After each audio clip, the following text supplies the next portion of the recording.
Hola, mi nombre es Dianela Martínez y soy residente del primer año del Servicio de Ginecología y Obstetricia del Hospital Central Antonio María Pineda, y el día de hoy les voy a hablar sobre la genética de la endometriosis. La endometriosis es una patología que se caracteriza por la presencia de células estromales y de glándulas endometriales que se localizan fuera de la cavidad uterina, apareciendo principalmente en el ovario y en los órganos que se localizan en la cavidad pélvica.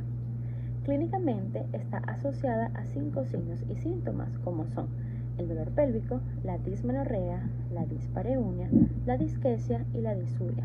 Sin embargo, también está asociada con la aparición del sangrado menstrual abundante, dolor pélvico no menstrual y el dolor en el momento de la ovulación, así como la fatiga crónica. Epidemiológicamente se ha demostrado que el 10% de las mujeres en edad reproductiva padecen de esta enfermedad, afectando así de 1 a 2 millones de mujeres en toda España. Sin embargo, se ha demostrado que 176 millones de mujeres padecen de esta enfermedad al año, representando así la causa más frecuente de dolor pélvico como un 40-60%, y su incidencia radica en edades comprendidas entre 35 y 45 años. En Venezuela no ha sido muy estudiada esta enfermedad. Sin embargo, Rodríguez y colaboradores en 1972 pudieron demostrar que al realizar diferentes cirugías laparoscópicas evidenciaron que aquellas pacientes que acudían por dolor pélvico, 17% de ellas padecían de endometriosis, y aquellas que acudían por infertilidad, el 24% de ellas padecían de esta enfermedad.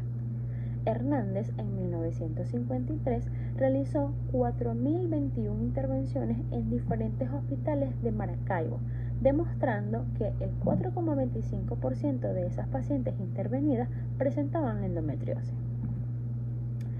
Si hablamos de los factores de riesgo, realmente existen múltiples factores que pueden estar asociados a esta enfermedad. Entre ellos está la menarquia temprana, el ciclo menstrual corto, el sangrado abundante, gestantes de edad tardía o incluso nulíparas, familiares de primera línea y alteraciones endocrinas que pueden favorecer a las disrupciones celulares que generan aparición de esta enfermedad.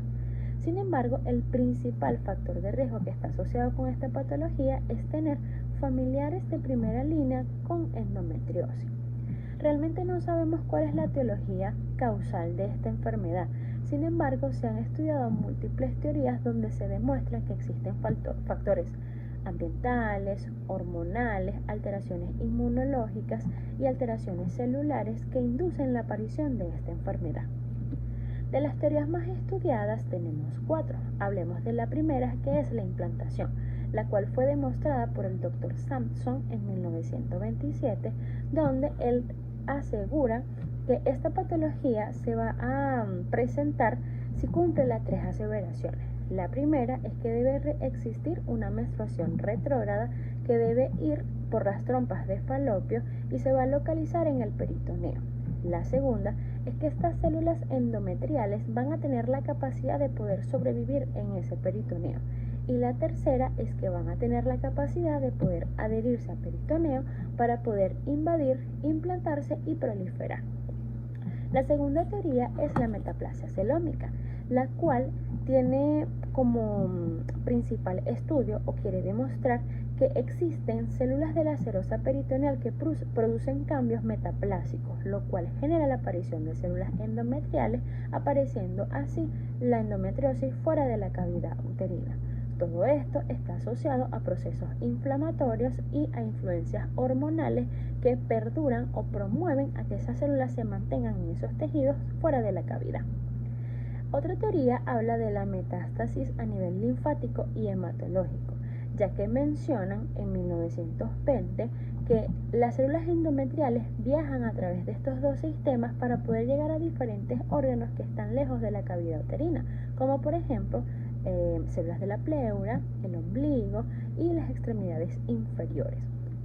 La última teoría habla de la teoría de la inducción, que no es más que una extensión de la teoría de la metaplasia celómica, la cual habla de que existen alteraciones bioquímicas y factores inmunológicos que van a producir diferenciación de células endometriales no diferenciadas. Estas 4 teorías hablan de que existen múltiples factores que pueden generar la aparición de esta enfermedad. Sin embargo, genéticamente, Susan Treolar en Australia y Stephen Kennedy en Inglaterra realizaron un estudio donde tomaron 2.300 familias que tenían como característica común que todas presentaban 2 o más familiares directos que tenían endometriosis.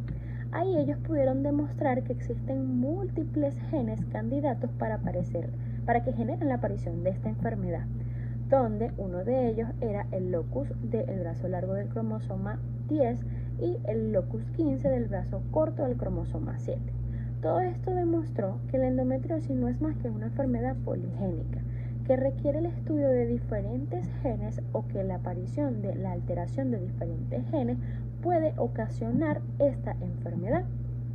Se ha demostrado que existen 983 genes que presentan múltiples alteraciones, entre ellas que promueven la adhesión, proliferación, la inflamación y la muerte celular programada, generando así alteraciones génicas celulares que promueven la aparición de esta enfermedad.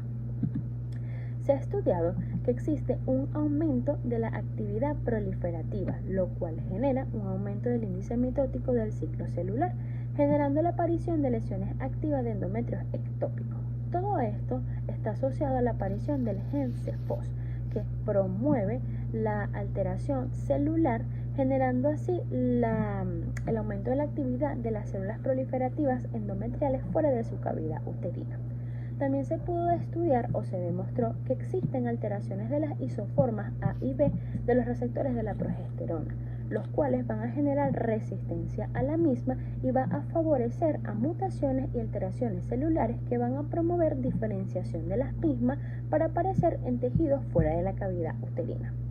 También se estudió alteraciones de estructuras como son la neurofilina 1 y 2, que están asociadas a la activación de diferentes cascadas de señalización que promueven el dolor y la diseminación linfática, para así mantener o perpetuar dichas células alteradas en los tejidos fuera de la cavidad uterina. Uno de los estudios que más participa en la aparición de esta enfermedad es la alteración del gen supresor tumoral P53, que se ha evidenciado que cuando éste se encuentra alterado, promueve el aumento del índice mitótico del ciclo celular, lo que favorece la aparición de atipias, de quistes endometriósicos y de aparición finalmente del cáncer de ovario. Todo esto que se ha estudiado de la endometriosis nos da a entender que aunque es una enfermedad benigna, realmente es bastante compleja y que nosotros como ginecólogos obstetras debemos tener a esas pacientes o darles las recomendaciones adecuadas para que ellas puedan manejar esta enfermedad, ya que tiene múltiples complicaciones. Sin embargo, los invito a que realicemos múltiples estudios para seguir mejorando las condiciones de las pacientes que padecen esta enfermedad. Gracias.